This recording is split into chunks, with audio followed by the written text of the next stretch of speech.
मेरा पुत्र रोने लगा। हाँ गुरुदेव, वो अपने भविष्य को जानने के लिए अधीर हो रहा है। मैं भविष्य ही सुनाने जा रहा हूँ। अपने पुत्र का भविष्य तो मैं जानती हूँ प्रभु। अब तो कुछ ही दिनों का साथ है मेरा और मेरे पुत्र का। हम दोनों के भविष्य में वियोग ही लिखा है। ये वियोग विश्व के कल्याण के लिए होगा देवी। हाँ, लेकिन उसके लिए एक पुत्र को माँ की गोद से छीन लेना क्या आवश्यक है प्रभु? यही तो विधि का विधान है देवी। ये आज आप सवेरे सवेरे इतने प्रसन्न क्यों हो रहे हैं? मायासुर के वध के बाद तो आप मुस्कुराना भी भूल गए थे, परंतु इस समय आप ठहाके लगा रहे हैं। मेरे कानों ने जो शंख ध्वनि सुनी है, यदि आप भी सुन सकती तो आपका मन भी खुशी से नाच उठता। आप भी मेरी तरह ठहाके लगाती।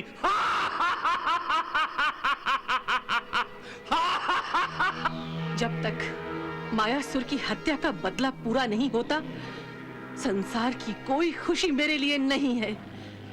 मैं तो उस दिन खुशी से नाचूंगी जिस दिन कृष्ण और रुक्मणी अपने पुत्र के वियोग में जल बिन मछली की भांति तड़पेंगे। अरे सत्यभामा, तुम अभी से इतनी उतावली क्यों हो रही हो? भाभी, पहले गुरुदेव बच्चे की जन्म कुंडली बनाएंगे, उसके बाद उसका भविष्य कहेंगे, बाद में नामकरण होगा। सुभद्रा, तुमने तो पूरी जानकारी पहले से हासिल कर ली है। हाँ हाँ, वो भी तो अपने आने वाले पुत्र की प्रतीक्षा जो कर रही है। देखिए गुरुदेव, मेरा पुत्र रोने लगा। हाँ गुरुदेव, वो अपने भविष्य को जानने के लिए अधीर हो रहा है। मैं भविष्य ही सुनाने जा रहा हूँ। अपने पुत्र का भविष्य तो मैं जानती हूँ प्रभु। अब तो कुछ ही दिनों का साथ है मेरा और मेरे पुत्र का। हम दोनों के भविष्य में वियोग ही लिखा है। ये वियोग विश्व के कल्याण के लिए होगा देवी। हाँ, लेकिन उसके लिए एक पुत्र को माँ की गोद से छीन लेना क्या आवश्यक है प्रभु? यही तो विधि का विधान है देवी। कन्हैया, तुम्हारा ध्यान कहाँ है? गुरुदेव मेरे भतीजे का भविष्य बताने जा रहे हैं। श्री कृष्ण और रुक्मणी का ये पुत्र महावीर होगा, परम प्रतापी होगा, असुरों का काल होगा। ये पुत्र धर्म की रक्षा करेगा, सूर्य देवता जैसा तेजस्वी होगा, यादवों के कुल का नाम रोशन करेगा। प्रभु, सच्चाई तो गुरुदेव बता नहीं रहे। क्या इसके पीछे आप ही की प्रेरणा है? गुरुदेव, हमारा पुत्र तेजस्वी होगा ये सुनकर परम संतोष हुआ, परंतु हमारे पुत्र का नाम क्या होगा? आपका ये पुत्र दूसरों के मन को मोह लेगा। इसे जो भी देखेगा उसका मन प्रफुल्ल हो उठेगा। इसीलिए इसका नामकरण हम करते हैं प्रद्युम्न। प्रद्युम्न, प्रद्युम्न, प्रद्युम्न, प्रद्युम्न। प्रद्युम्न? वाह कन्हैया, प्रद्युम्न बहुत अच्छा नाम है। प्रद्युम्न।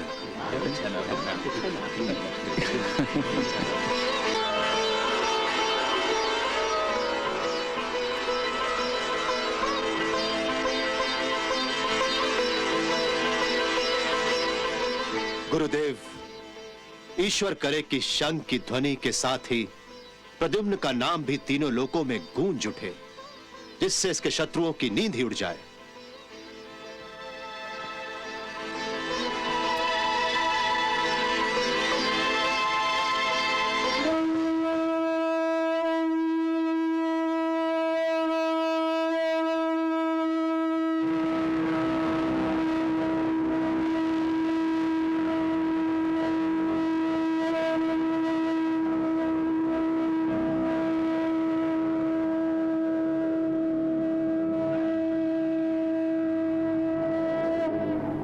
ये शंख ध्वनि तो द्वारिका से आ रही है। आज कृष्ण पुत्र के जन्म का छठा दिन है। अवश्य ही उसका नामकरण हो रहा होगा। मरने वाले का नामकरण। मरने वाले का नामकरण।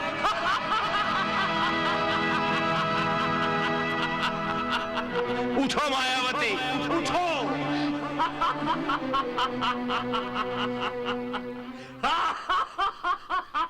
ये आज आप सवेरे सवेरे इतने प्रसन्न क्यों हो रहे हैं?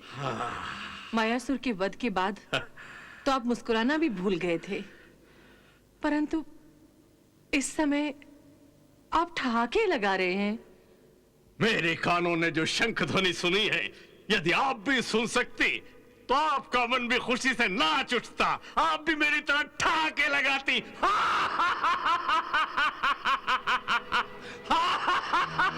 जब तक मायासुर की हत्या का बदला पूरा नहीं होता, संसार की कोई खुशी मेरे लिए नहीं है।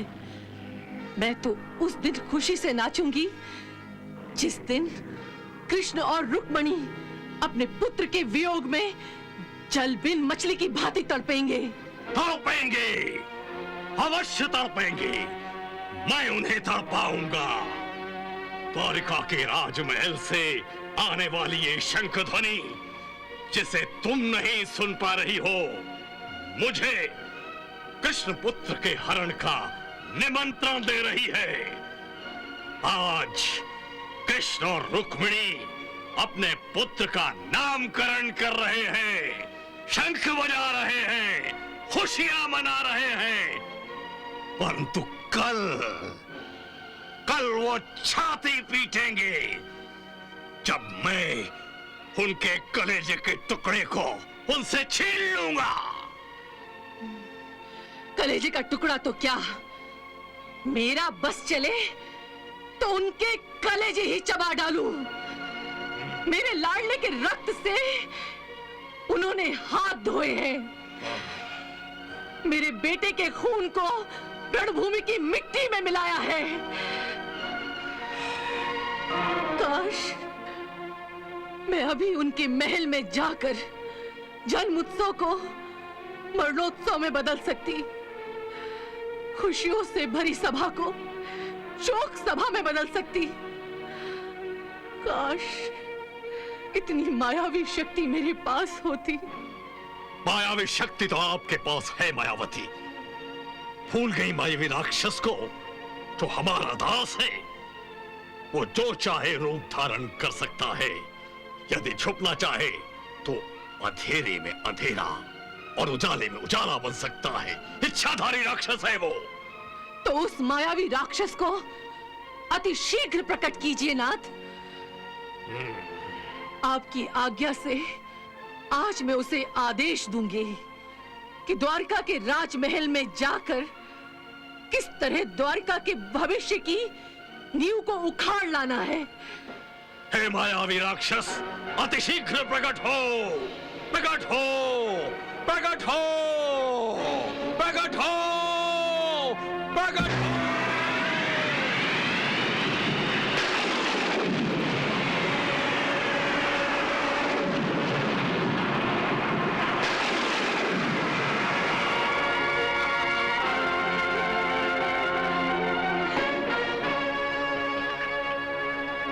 हे सुरेश्वर, मेरा प्रणाम स्वीकार हो।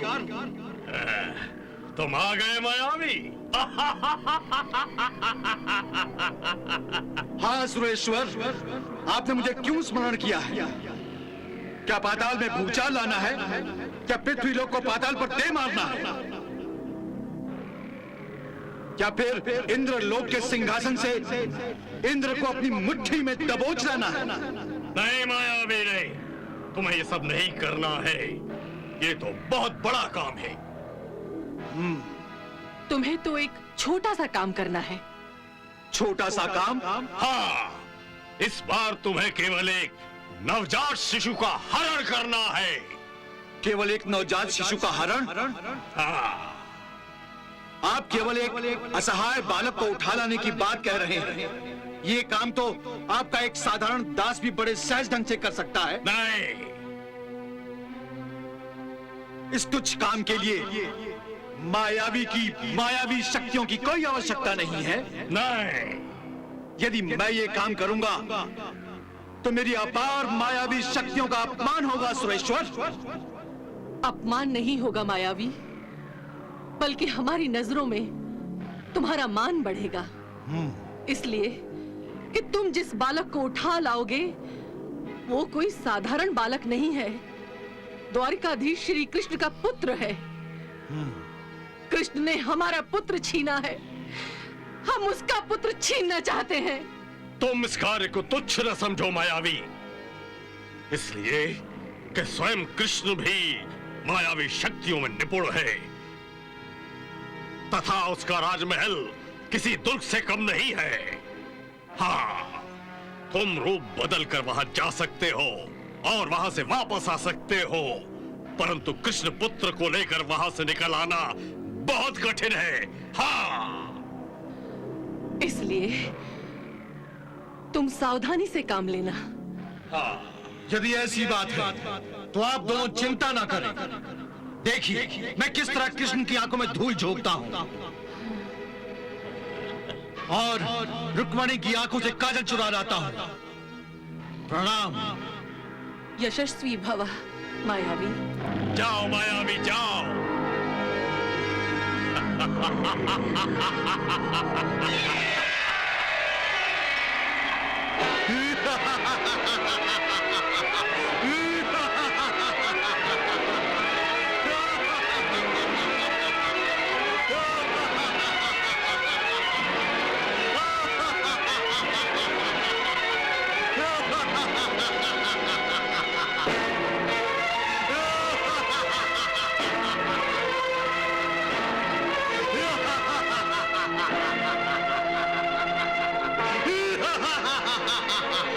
तो द्वारिकाधीश इस तुच्छ नगरी के राजा हैं। यदि महाराज संबरासुर ने आज्ञा दी होती तो मैं प्रद्युम्न के साथ साथ इस नगरी को भी अपनी हथेली पर उठा लाता। कृष्ण की द्वारिका तो मेरी हथेली से भी छोटी है।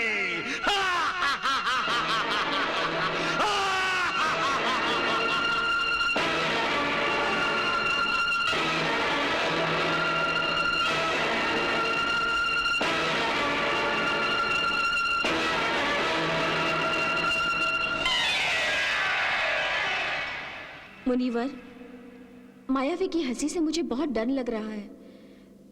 कहीं वो दुष्ट प्रद्युम्न को कष्ट तो नहीं देगा? देवी रति, आप क्यों चिंता करती हैं? ये मायावी राक्षस विधि के विधान को नहीं बदल सकता। आप तो जानते ही हैं कि शमरासुर का वध करने के लिए ही प्रद्युम्न ने जन्म लिया है। इसलिए प्रद्युम्न का ये असुर तो क्या, स्वयं शमरासुर भी कुछ नहीं बिगाड़ सकता।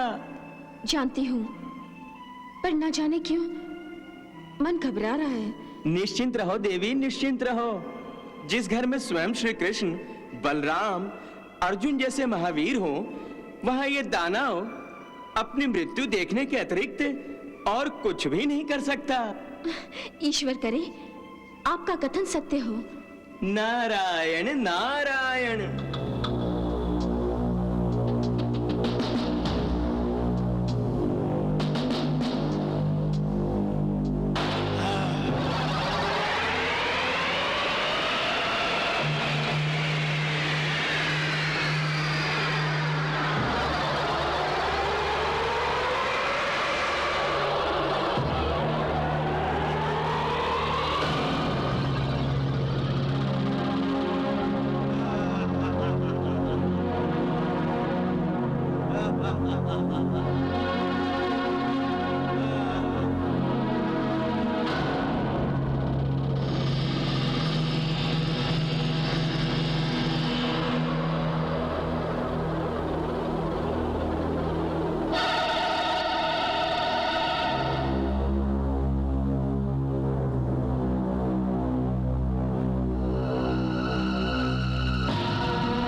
राक्षस प्रद्युम्न को लेकर आकाश में उड़ा जा रहा है। क्या कह रहे हो सुभद्रा? ए मायावी राक्षस, मैं तुझे चेतावनी देता हूं कि प्रद्युम्न को छोड़ दो, वरना मैं क्षण भर में ही तुझे परलोक पहुंचा दूंगा। अरे तू क्या मुझे परलोक पहुंचाएगा? ये ले।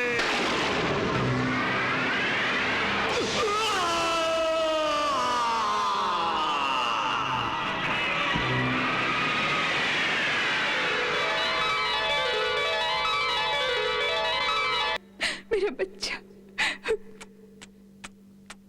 मेरा बच्चा, मेरा बच्चा। अरे अरे अरे, ये क्या? आपकी आंखों में आंसू? ये आंसू नहीं है भगवान, ममता की वो गंगा है जिसमें आई हुई आंसुओं की बाढ़ को मैं सबके सामने न जाने कब से रोके हुए थी। परंतु आप ये क्यों भूल रही हैं कि आप कोई साधारण मां नहीं हैं? आप जगत माता हैं, देवी हैं, और देवियों को इस तरह रोना शोभा नहीं देता। स्वयं कुंती पुत्र अर्जुन ने अपनी धनुर्विद्या से मायावी का मायाजाल तोड़कर उसकी हत्या कर दी। मुझे तो अब भी विश्वास नहीं होता गुप्तचर कि मायावी की हत्या हो गई है। परंतु महाराज, इस कटु सत्य की सत्यता को मानना ही पड़ेगा।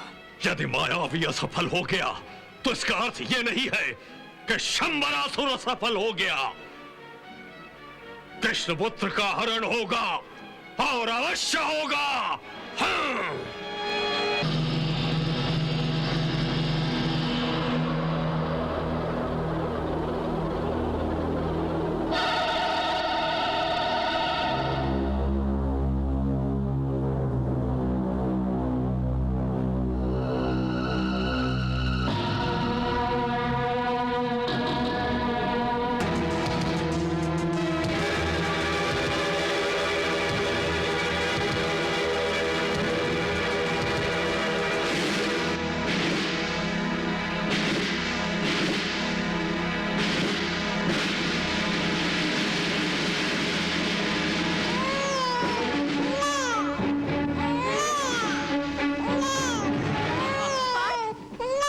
सुनिए, बच्चे के रोने की आवाज सुन रहे हैं आप? अरे हाँ, अपना प्रद्युम्न होगा। भूख लगी होगी, दूध मांग रहा होगा रुक्मिणी भाभी से। नहीं, ये आवाज रुक्मिणी भाभी के कक्ष से नहीं आ रही है।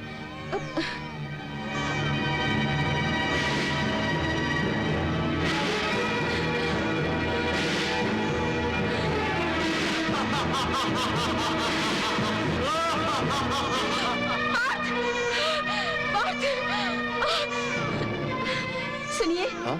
कोई राक्षस प्रद्युम्न को लेकर आकाश में उड़ा जा रहा है। क्या कह रहे हो सुभद्रा?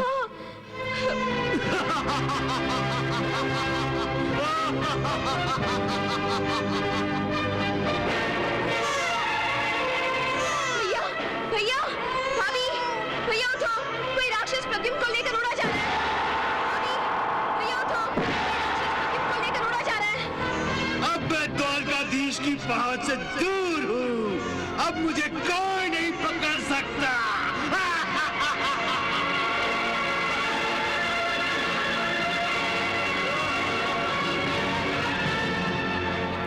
रुक जाओ केशव, ये छोटा सा काम मुझे करने दो केशव।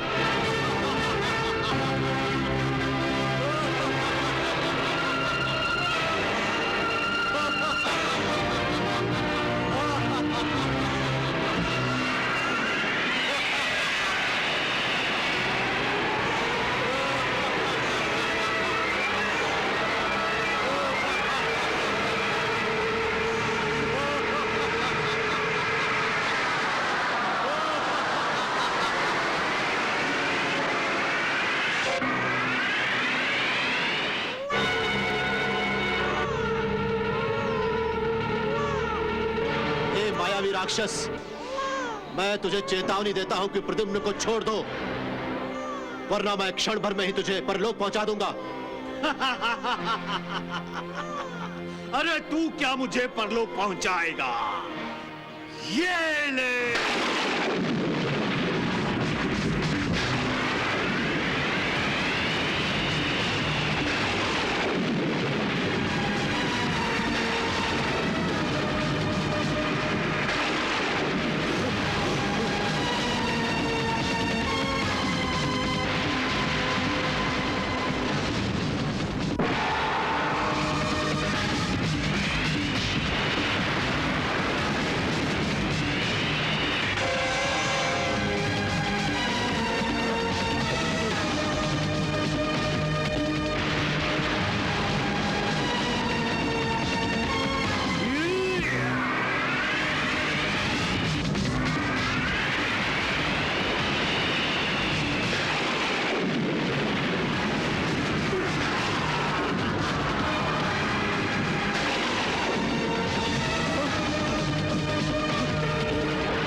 अर्जुन भैया,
मेरे बच्चा, मेरा बच्चा,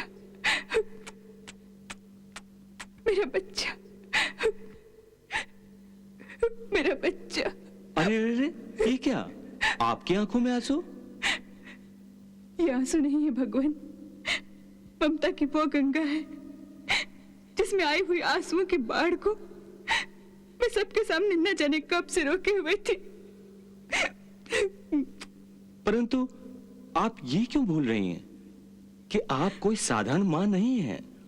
आप जगत माता हैं, देवी हैं, और देवियों को इस तरह रोना शोभा नहीं देता।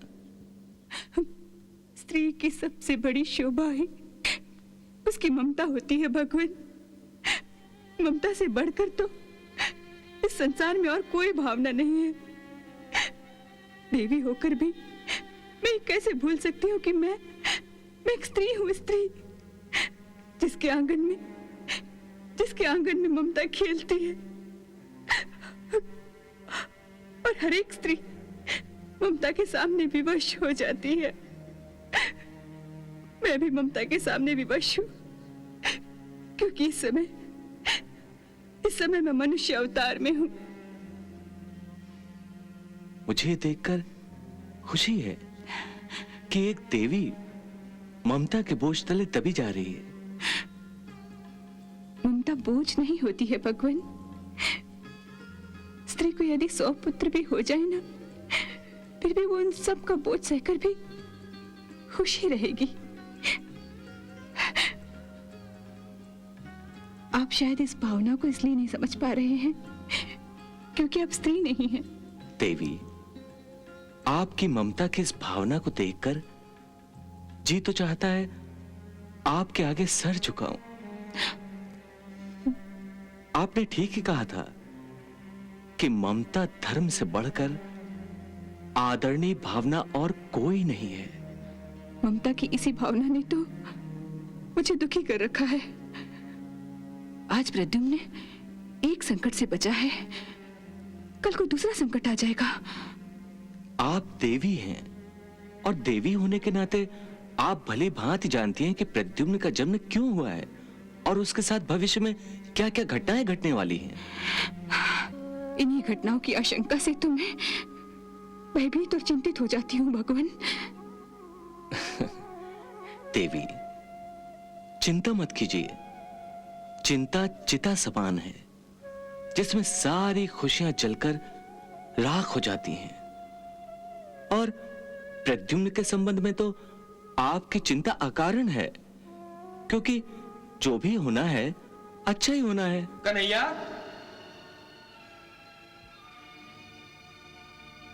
कन्हैया, ये सब क्या हो रहा है? दाऊ भैया, आप आखिर ये सब हुआ कैसे?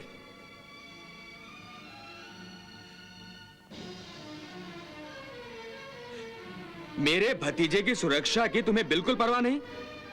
और तुम रुक्मिणी, तुम भी प्रद्युम्न की तरफ ध्यान नहीं दे सकती? दाऊ भैया। क्या दाऊ भैया? उस दुष्ट का यहां तक पहुंचने का साहस हुआ कैसे, बताओ मुझे। जी वो हम लोग सो रहे थे और सो रहे थे? सोने का मतलब यह नहीं कि अपने पुत्र को भुलाकर सो। दाऊ भैया, वो मायावी राक्षस था।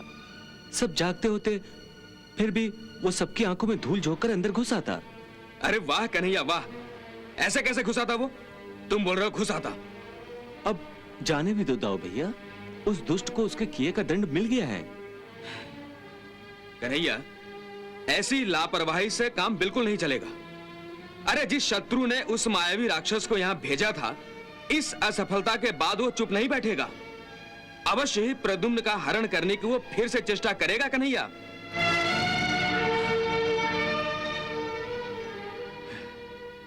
आप लोग भले ही सो जाइए, लेकिन मैं अपनी आंखें बंद नहीं रखूंगा। अब अपने भतीजे की सुरक्षा के लिए मुझे ही कुछ करना होगा।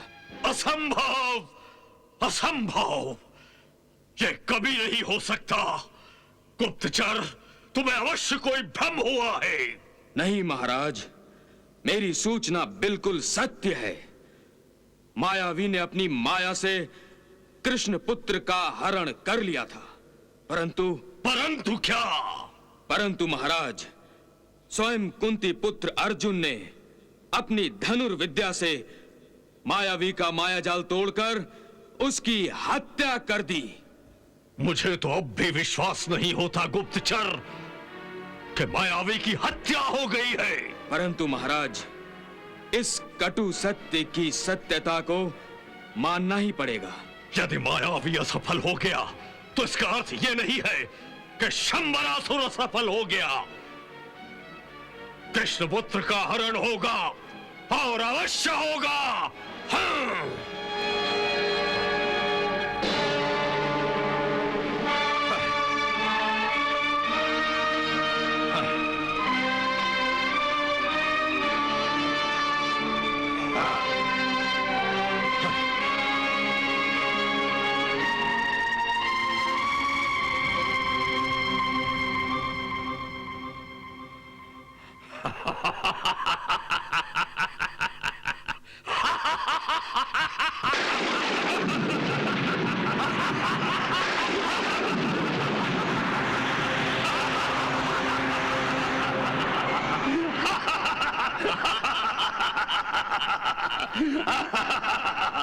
महाराज सम्रासुर की जय हो। प्रलयासुर आपको प्रणाम करता है महाराज। विजयी भाव। क्या आज्ञा है महाराज?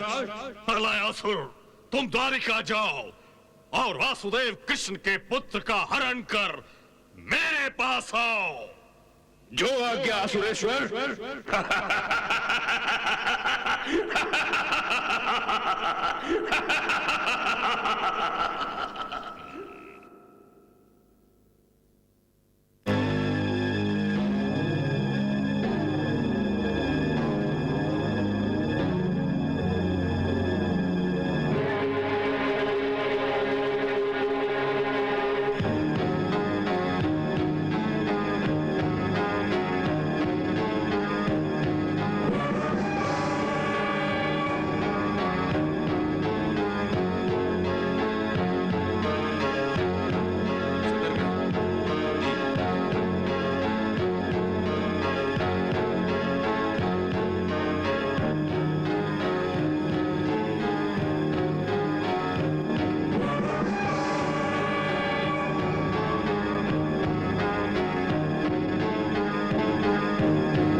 कुशल तो है?